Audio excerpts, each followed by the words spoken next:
in verse 18 of chapter 9, the new history of mankind begins. Let's explore this for just a few moments. So open your Bibles to Genesis chapter 9, starting at verse 18. If you have a complete Jewish Bible, it's page 9. Not used to these single-digit numbers. Starting at verse 18. The sons of Noah who went out from the ark were Shem, Ham, and Japheth. Ham is the father of Canaan.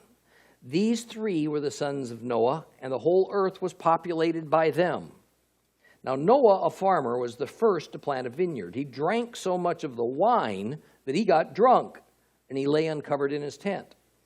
Ham, the father of Canaan, saw his father shamefully exposed and went out and told his two brothers. And Shem and Japheth took a cloak and put it over their shoulders, and walking backward, they went in and covered their naked father.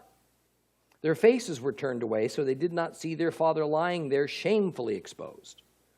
And when Noah awoke from his wine, he knew what his youngest son had done to him. And he said, "Cursed be Canaan, he will be servant of servants to his brothers." And then he said, "Blessed be Adonai, the God of Shem. Canaan will be their servant.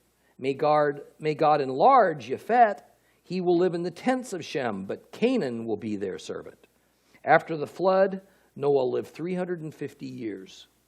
In all, Noah lived 950 years, and then he died.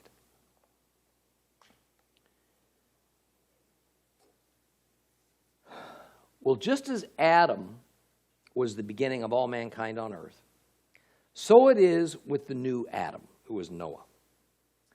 Now, if it's true that it is patterns that we should look to understand God and his ways, then we ought to find an identifiable pattern begun with Adam, from whom all humans would come, which carries over to Noah, the one from whom all humans would come after the flood. Now, of course, we do find that. And while we all relate the fall of Adam to the fall of man, we seldom remember that Noah also fell. And rather quickly, I should add. I want to just list a handful of the attributes of this God pattern. First of all, Adam was dominant over all creation. Noah was made dominant over the entire purified new world. Second, Adam was blessed by God and instructed to be fruitful and multiply. So was Noah. Third, Adam was placed in a garden, and his job was to till it, that is, care for the garden as the world's first farmer.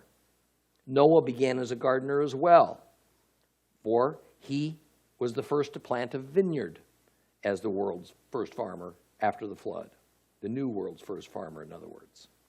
Fourth, Adam fell by means of eating of the fruit that grew in the garden that he tended. Noah fell by means of eating and then drinking of the fruit in the garden, that grape wine, that he tended. Fifth, Adam's nakedness was uncovered as a result of his sin of eating the fruit. Noah's nakedness was uncovered as a result of his sin of eating, drinking the fruit. Sixth, Adam's sin resulted in a curse being placed onto man. Noah's sin resulted in a curse being placed along the line of Ham, although technically here it was Ham's son Canaan's line. And seventh, Adam had 3 sons, one of whom, Sheth, was to be the line of righteousness through which the Messiah would come. Noah had 3 sons, among whom one, Shem, was to be the line of righteousness through whom the Messiah would come. So there's a few more parallels, but I think this is enough to illustrate how the patterns that God establishes repeat. And because of these established patterns of God, history itself is cyclical.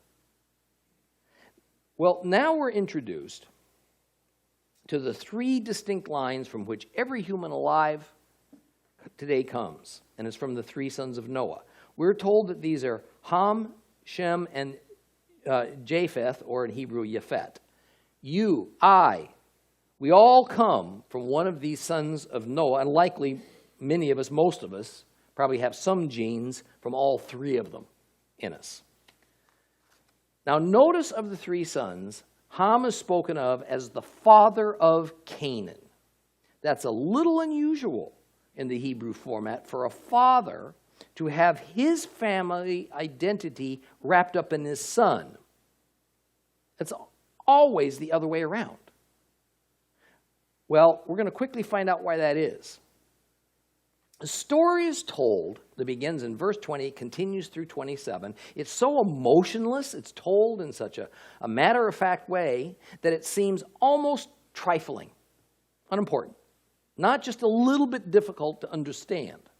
In several places in the Old Testament, we run across these odd scenes that seems almost out of place, slightly out of context perhaps. The problem is not with the verses. It's with our inability to connect them to the matters of the grave importance that they address. So let's examine closely what happens here. This is about Noah planting a vineyard, making wine, and getting drunk. Then crawling inside his tent, falling asleep, naked as a jaybird. Yep, the great godly man Noah got drunk. In this case, wine. By the way, this is the first mention of wine, yayin, in the Bible. Now, much argument over these verses has occurred over the centuries, mostly centered on whether or not Noah accidentally created wine and then accidentally drank it and had the world's first hangover. Not much chance. Noah undoubtedly knew the result of fermenting grapes and then drinking it. Noah was just a man. He had flaws, and the beauty of our Holy Scriptures is that they don't sanitize human beings, make us, perfect and infallible, like all the false religions tend to do with their leaders and founders.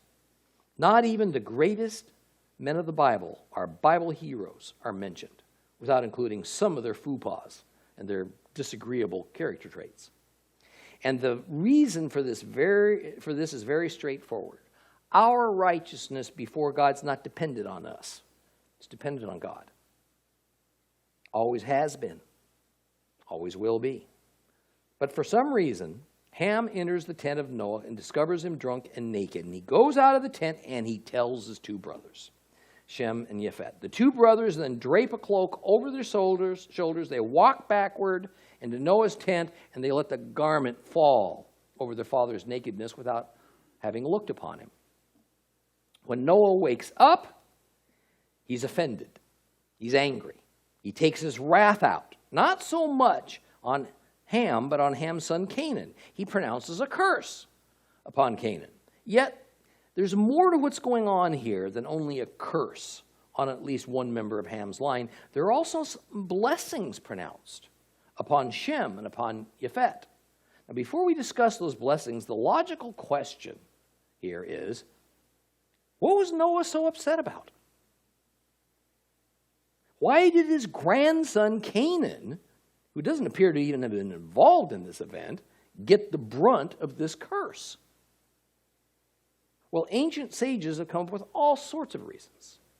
Without going into detail, the thought is that Ham did far more than just to happen in upon his father's nakedness, that Ham committed some type of unnatural act upon his father, Noah, because Ham had become a wicked man.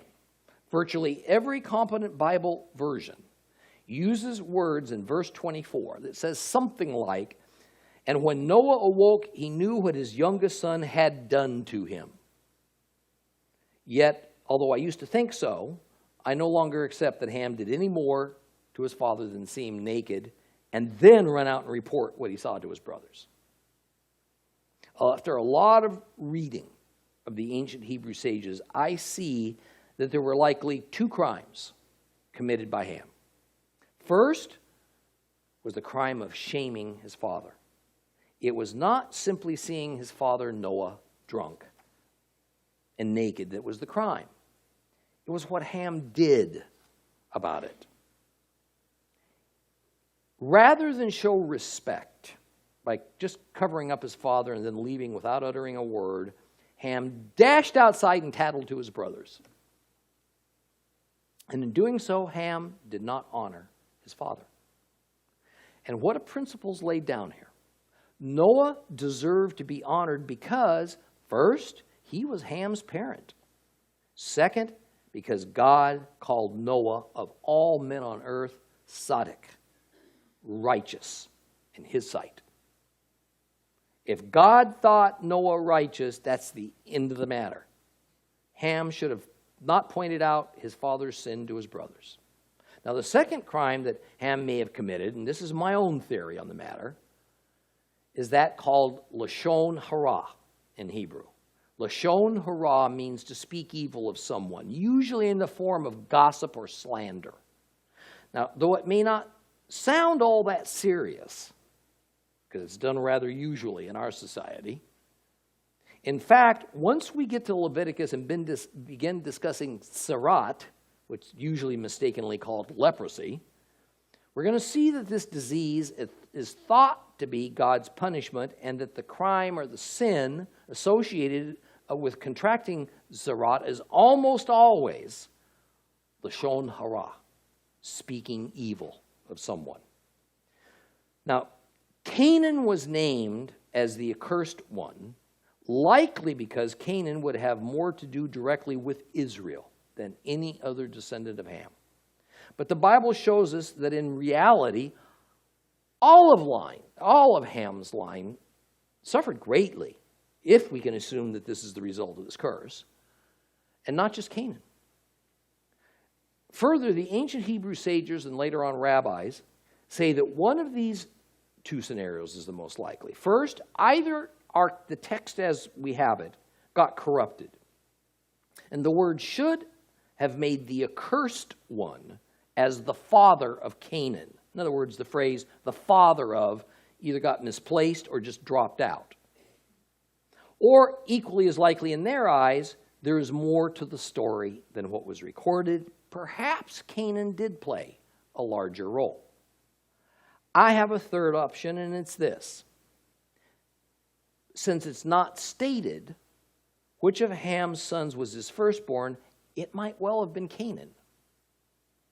And since the firstborn will carry with him all the father's authority and power, then cursing Canaan is essentially cursing the next head of all of Ham's line. But there's no way to prove this or any other assertion as to why Canaan got cursed for something he seems to be innocent of. But moving on, Noah's other two sons, Shem and Japheth, or Yefet, reacted correctly. They discreetly and honorably covered their father's nakedness, making every effort to give their father utmost respect, and thus not bringing shame upon him. Well, here in Genesis 9, verses 25, 26, and 27, the futures and the destinies of Noah's three sons and the three lines of descent from which every human alive today is attached is set in stone. In other words, what we have contained in these few words is a powerful prophecy for the future of the entire human race. This predictive prophecy of the long-term outcome of a line of people happens from time to time in the Bible. And the pronouncements of Jacob upon Israel, Jacob called Israel upon his 12 sons, is very much along the same lines that we see happening here in Genesis chapter 9. But before we ever get there, let me mention that the name Shem means glory, but can also mean just name. Name in the sense of someone making a reputation for himself, a powerful person, perhaps, full of authority. Ham means hot or warm or even burning heat. The name Yefet means enlargement, can also mean beauty. Now, bearing this in mind, let's look at the curses and the blessings that Noah pronounces on his children. He begins, Cursed be Canaan, a servant of servants shall he be to his brethren. Canaan, Ham's son, receives a curse. Or perhaps it was actually Ham who received the curse. What's a curse? It's the opposite of a blessing. A blessing is a beneficial thing. A curse is a judgment. Just as people who were born into the line of blessing, the line of Shem, did nothing to merit their good fortune, so it is with the people who were born into the line of the curse, the line of Ham. They did nothing to merit their misfortune. The people that come from Ham's son, primarily Canaan, became the races that occupied Africa, who have for centuries suffered the fate of subjugation, more often than not poverty. For some unknown reason, Africa has just not thrived as much as the rest of the world. Now, there's much more to this lack of thriving than just a lack of personal freedom, even a lack of natural resources. But the idea is the descendants of Canaan are going to wind up, for some reason, being subject to the descendants of Shem and Japheth. Now, we have to take note that if we look at all of Ham's descendants, often they represent enemies of Israel at one point or another in history. So we're going to find Israel either conquering or being conquered by some of the descendants of Ham. The people of Egypt come from Ham, from his son Mitzrayim. And interestingly, so do the Philistines come from Ham.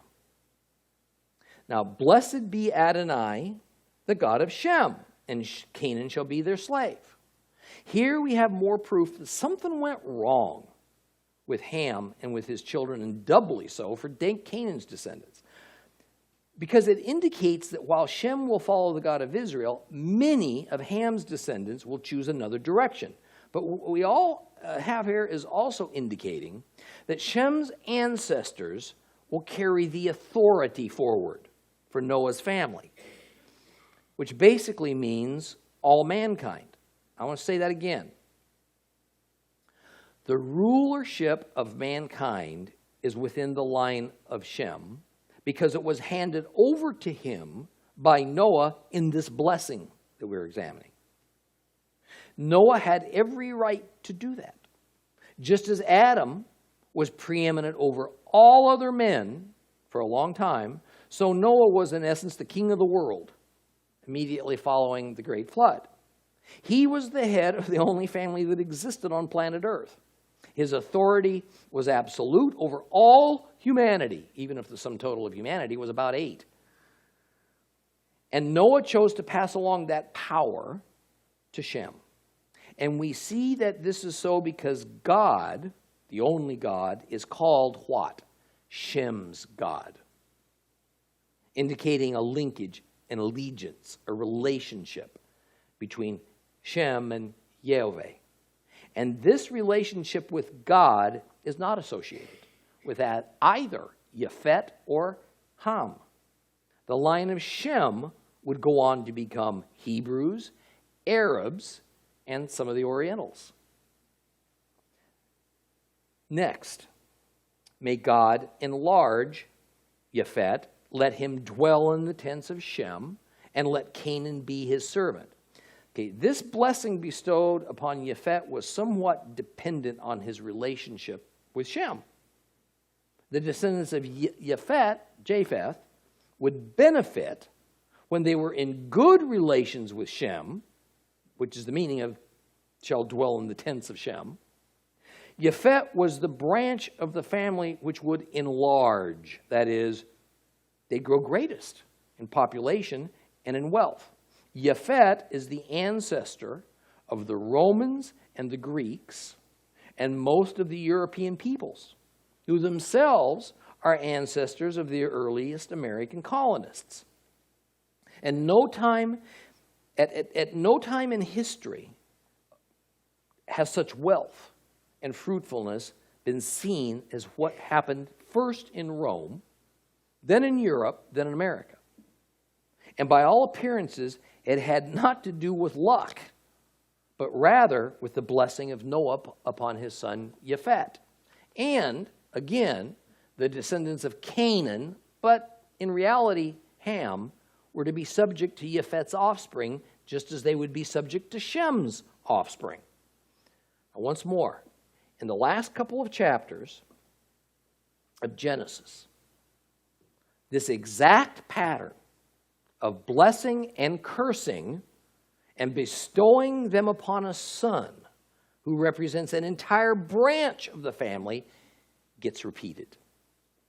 And it concerns the blessing that a dying Jacob, Israel, pronounced on his 12 male children, the 12 tribes of Israel. In a few months, when we get there, we're going to look extensively at this blessing because it's every bit as monumental as Noah's blessing upon his 3 sons. I want to give you just a slight preview of that so that you can see the important relationship between the blessing of Noah and then hundreds of years later, the blessing of Jacob. Pretty soon now in Genesis, we're going to be introduced to the formalized concept of the firstborn, or better, the firstborn blessing. In essence, the firstborn blessing ceremony is like the reading of the family will at the death of the father. Only the firstborn blessing took place before the death of the father because it was to be pronounced by the father upon his son. The father, at some point, usually later in his life, would decide it was time for him to tell his boys who was to receive what upon the father's eventual death. And by tradition, it was the first male child born to a man, the firstborn, who received the bulk of everything the father owned, plus that son would now be the head of the family, the ruler of that family or tribe that formerly had been run by his father. The firstborn was never a female. So the firstborn blessing consisted of 2 major components. First, the passing forward of the right to the entire family's authority and power. Second, the passing forward of what came eventually to be called the double portion of the family's wealth. In theory, the double portion meant that the firstborn son got double the amount given to any other son. So, for instance, if a man had 4 sons, he'd divide all he had into 5 parts.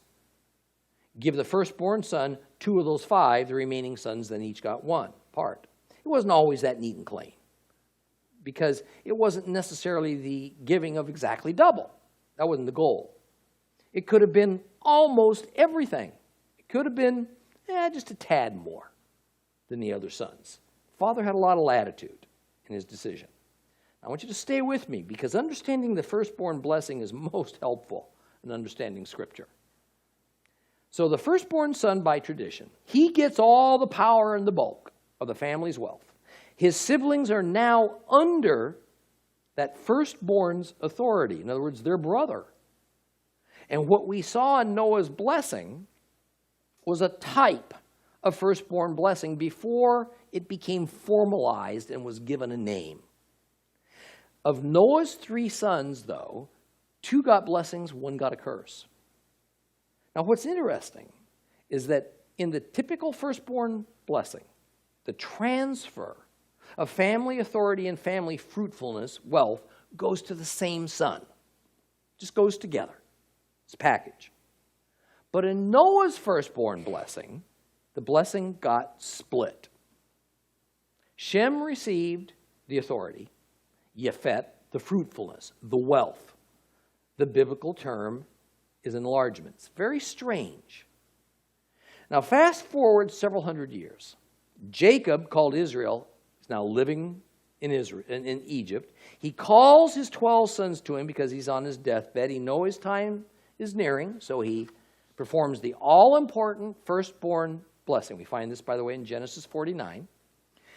And due to the indiscretions of the first 3 of his sons, Jacob winds up declaring his 4th son, Judah, as that firstborn.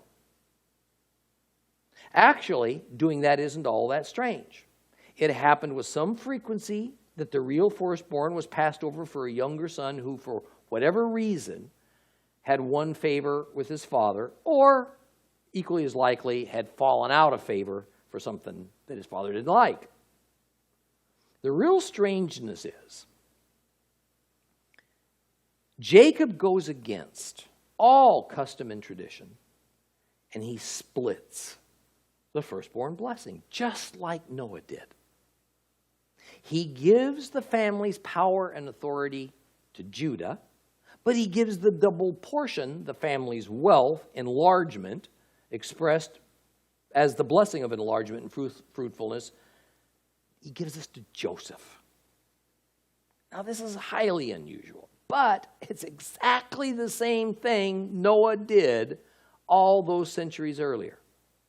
The impact of what Noah did merely set the destinies of the peoples and nations of the world until history ends. That's all. The impact of what Jacob did set the stage for the emergence of the Messiah, who would redeem mankind and put it into history as we know it. And he would do that through Judah's offspring and the taking of the fruitfulness of the gospel to the whole world through Joseph's family. Now, we're going to spend quite some time on that subject when we get there because it's really vital. Now, here's the thing to keep at the forefront of your minds as we go forward. The accursed Canaan, son of Ham, is the founder and the namesake of the land of Canaan. The land that God told Moses, and then Joshua, to take away from its inhabitants, who were the descendants of Canaan, because these people were so wicked in God's eyes. The land that God set aside for his chosen people, Israel, as they came up out of Egypt, was what Canaan and his descendants were currently occupying. The Canaanites, Ham's descendants, would eventually bow down to the Israelites, Shem's descendants. And Noah's prophetic blessing set all this into motion and will culminate when Messiah comes in the near future. Chapter 9 ends by informing us that Noah lived for another 350 years after the great flood, dying at the ripe old age of 950. Well, let's move on to Genesis chapter 10. But before we read the chapter, I want to set the stage for it. It's quite common in teaching the Bible to go around Genesis chapter 10. Typically, the reason is that the content is seen as about as interesting as reading a dictionary. A dictionary full of difficult names that seems to have little bearing on much of anything except the Bible academics. Well, we're going to read chapter 10. We're going to chew on it for a while. And the reason is that here we will see what is often referred to as the table of nations. I do think it's important to know which nations come from which of the sons of Noah. And one of the reasons that's important is because of the blessings and the curses and therefore the destinies that God decided would follow each of these family lines. You see, we are all tied to these destinies one way or another, like it or not. We're all tied to Noah's sons. So when you find yourself in one of these three lines of humans, don't scream at me. Complain to God. These blessings and curses and destinies have not ended and they have not changed. Rather, their true fulfillment is continuing to play out even in our time. And it's going to continue right until Christ is back on his throne on earth where he belongs, as far as I'm concerned. Now, to God, family lines are always key. We've already seen this constant pattern of God dividing, selecting, electing. This was a major part of what occurred in Noah's blessing of his three sons, with the blessings that created division.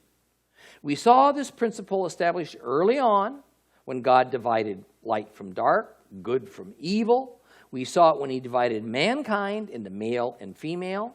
We saw it when Seth became the line of good, Cain the line of evil.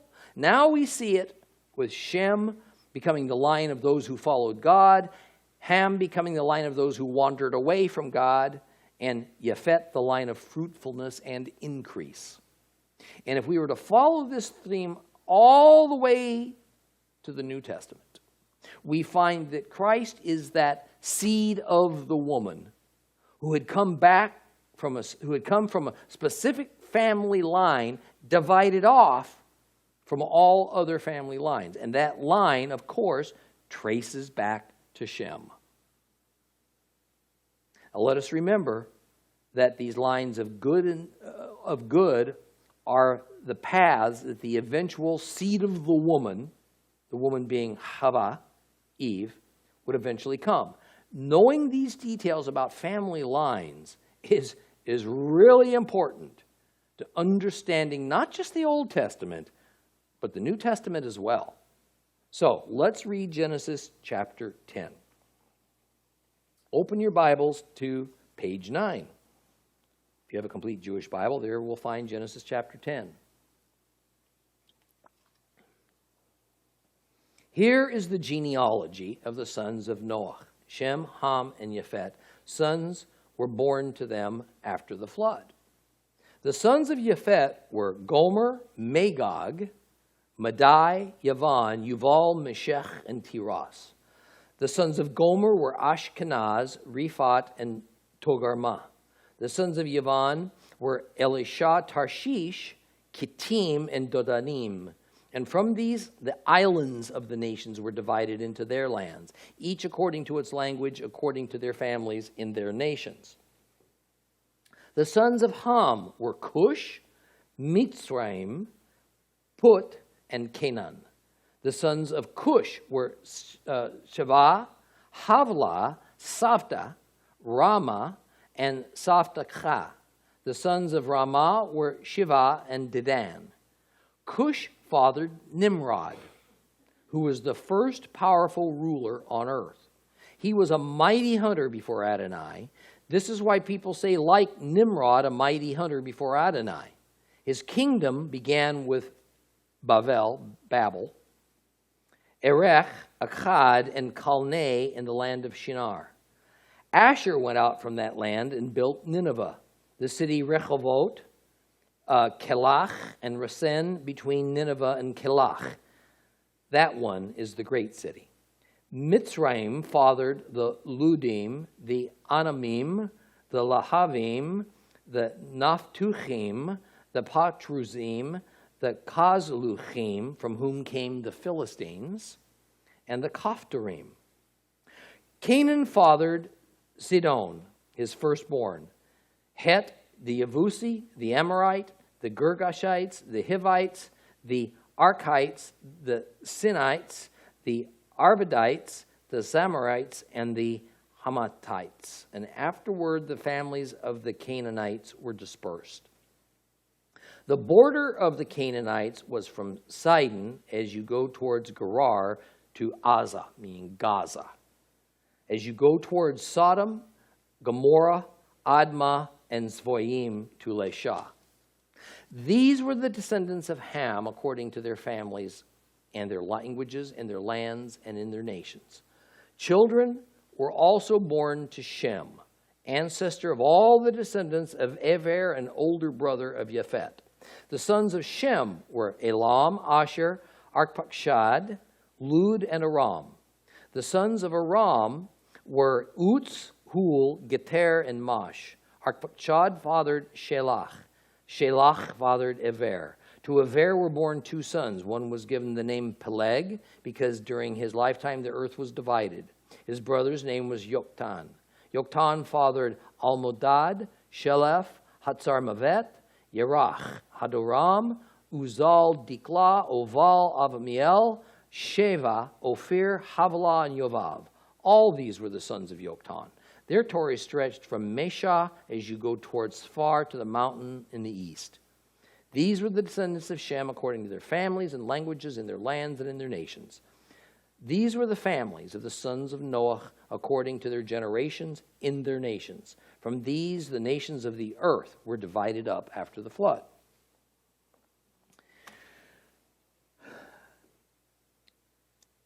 Since Noah's 3 sons have populated the present entire world, it's only fitting that we would know something of those who came from each line. Now, interestingly, although academics tend to scoff at the Bible, they grudgingly admit that the 10th chapter of Genesis is the most accurate and complete document of its kind pertaining to the historical origination of nations and races. It would not be inaccurate to say that, generally speaking, Shem populated Asia, Ham populated Africa, and Japhet populated Europe.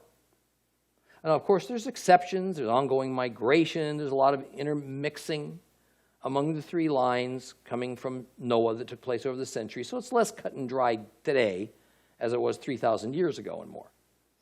And as we look at this map, many of the names I've just read to you start to appear. And without touching on them all, we find, for instance, that the descendants of Japhet became the Simri from Gomer, who were the first to settle in the area of Wales and Brittany.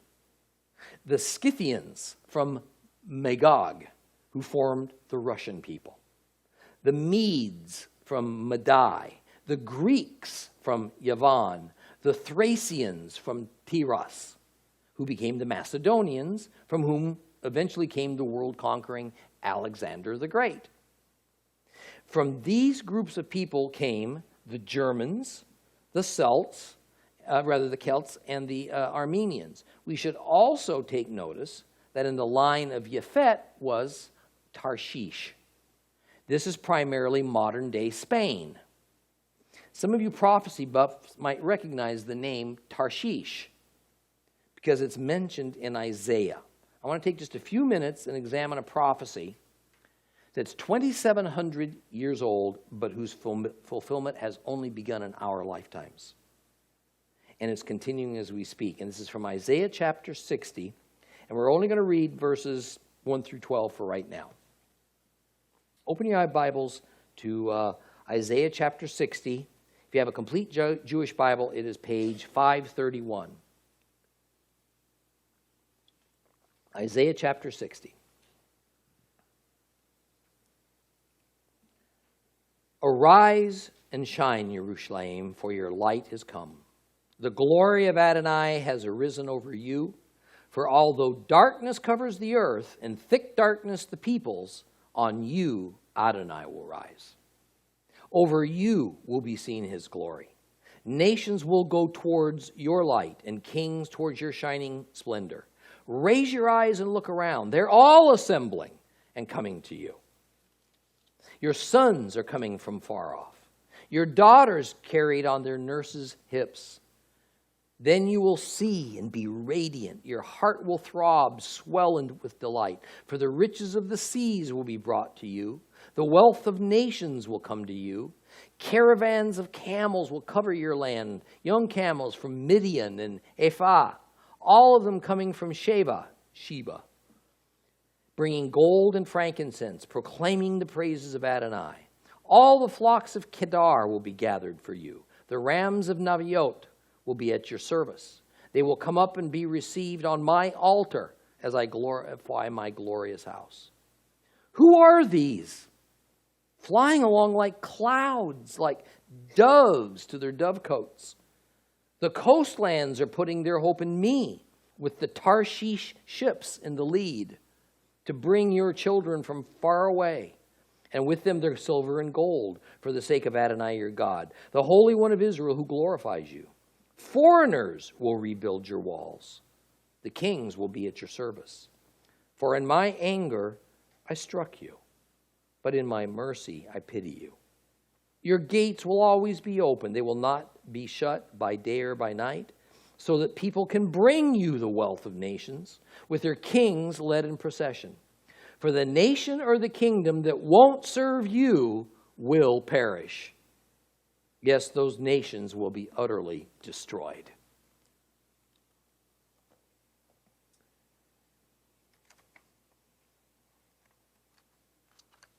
Now, if you don't have a chill running down your spine when you just heard that, just read it, then I think you completely missed what I just read to you. Our generation is in the midst of this very event. This is about the Jews returning to Israel. But even more, it's about all Israelites returning to Israel. We'll get into this more fully in the months ahead. But for now, just know that Jews only represent 2 of the 12 tribes of Israel. There are other Israelite tribes in existence in Asia who will be returning to the land very soon. How do I know this? Not only is it in this prophecy in Isaiah, it's even more specifically, with more detail, spoken of in Ezekiel 37.